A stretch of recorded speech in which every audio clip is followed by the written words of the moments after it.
I've been blessed with permanent employment. I can spill the Bible secrets. What kind of secrets? Secrets about history, secrets about moral issues, authorship secrets.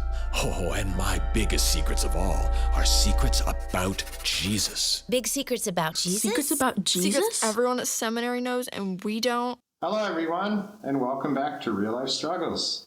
Yes, today we're taking another look at Satan's Guide to the Bible. This time, we're looking at some claims they make about the ancient Hebrews and where the Israelites came from, their history. Let's see what they have to say. I've got big seminary secrets about Bible history. Our God acts in history. The Bible does make that claim, and God's biggest act in history in the Old Testament, that's the Exodus. Well, I personally would rank creating the entire known universe a little bit higher, but that's just me. Freedom! Liberation! The Bible says Israelites lived in Egypt for more than 400 years, slaves to the empire. It's not like people left their birth certificates behind, but there is evidence of Canaanite people living in Egypt. Here's something from PBS. Something to know. Mud bricks don't tend to last too long, especially in an area where the rivers flood and a lot more mud comes. The ancient Egyptians also had this habit of, destroying all records when something went wrong. Like, say, maybe losing an entire workforce. The Bible tells about a great man. Moses! That's Moses. Moses takes on Pharaoh and his empire. I am seeing from some research lack of historical evidence for Moses and archaeological evidence.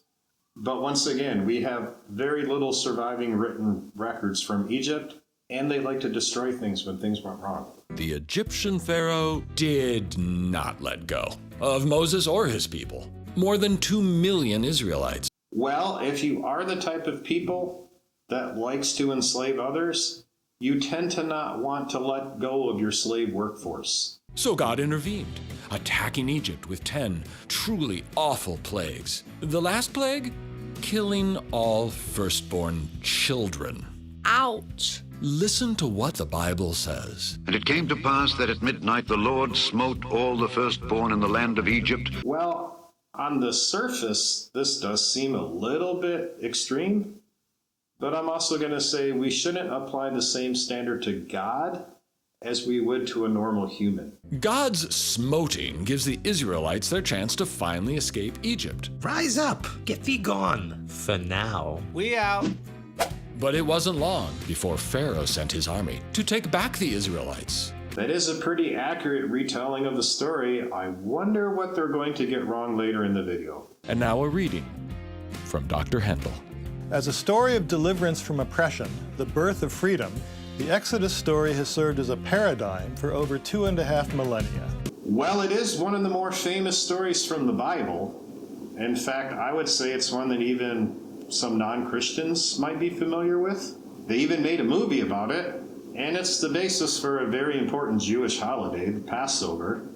And the Passover is also where the Last Supper came from. And the Last Supper turned into communion, which many people still celebrate today. But what do biblical scholars say? There is no archaeological evidence that would support an idea of a historical, large-scale exodus from Egypt. We've barely scratched the surface when it comes to uncovering things in Egypt. And also, I would say there's probably a lot of other things, other places, other people that people believe existed that we also don't have a lot of evidence for, but people accept that. So why not accept Moses? Out of Egypt they did not come. But the Bible says the Israelites lived in Egypt for 430 years. The Bible does say that. Archaeology tells a different story. Well, I don't hold to the young earth creationist view that we should always accept their interpretation of the Bible. They say accept the Bible. I say accept their interpretation of the Bible, no matter what science says. I will just say there's a difference between haven't found evidence and haven't found evidence yet. If we go back to science, it took over 100 years for us to discover gravitational waves, the ones proposed by Einstein. In early Israelite settlements, there is no Egyptian influence on the pottery forms, on the architecture, on the material culture, the daily lives, etc. Well, this academic paper here, and I'll link it in the description for you, it begs to differ. Israelites never lived in Egypt?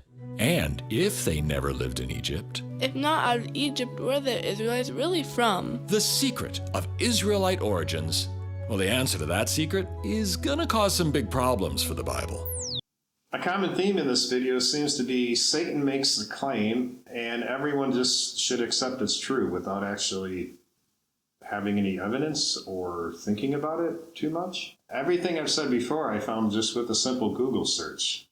While Exodus does seem to be quite integral to the Bible, I mean, burning bush, parting of the Red Sea, Passover, which later led to the Last Supper and communion, not all is lost if it ends up being Jewish myth and not literal history. Now, no, this is not a position I currently hold. Most of the Bible is written to the Jewish people. It is written for us, later people, but it was not written to us. I think even if the Exodus never happened, God would still include it in the Bible because it's an important part of Jewish history. Just like I don't believe the earth was literally created in 6 days, but the Jewish oral story, the Jewish creation myth, was still included in the Bible because it's something important. It teaches an important theological truth. Children, if you're taking notes this morning, I want you to write down a word. It means without error. All the history told in my book is without error. Then Israelites are really from Egypt? The Bible says they lived in Egypt for 430 years. 10 generations of Israelites living and dying in the Empire of Egypt. And yet, archaeologists found no Egyptian influence on early Israelite settlements. I'm just going to say inerrant is not the same thing as literal. There are many things in the Bible that are not meant to be taken literally, but they're still important enough to be included in the Bible. At the present, I don't believe it applies to Exodus, but as any good science lover, I'm always open to more evidence. What about Satan's biblical scholars? So Satan's got biblical scholars. God's got himself some scholars too. Evangelical biblical scholars. Sometimes I have just as much problem with them as I do the more liberal scholars, but let's see what they have to say. Our first panelist, Dr. Al Mohler, will be presenting his position.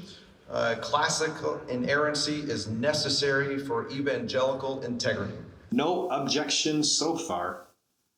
While I have changed a lot about how I read the Bible and interpret the Bible, I still feel I'll probably agree more with this guy than the previous people. The centrality of inerrancy has been a core affirmation of evangelical Christianity as a movement, as evidenced by consensus documents such as the Chicago Statement on Biblical Inerrancy, and the fact that the Evangelical Theological Society has required an affirmation of the Bible's inerrancy from the society's inception. Are we talking modern world or really ancient world? Because while I would agree with this when it comes to, say, Daniel or Jesus, if we go really far back to the creation story, then I'm going to have to disagree. Most people would draw the line after Genesis 11 when it comes to what is oral tradition and Jewish myth and what is actual history. Thank you everyone for once again joining me on another video about a topic that I think is quite important. Next video, we'll look at some more of the historical claims that they're making about the Jews. Everyone, next video, we'll look at some different claims that these theologians are making about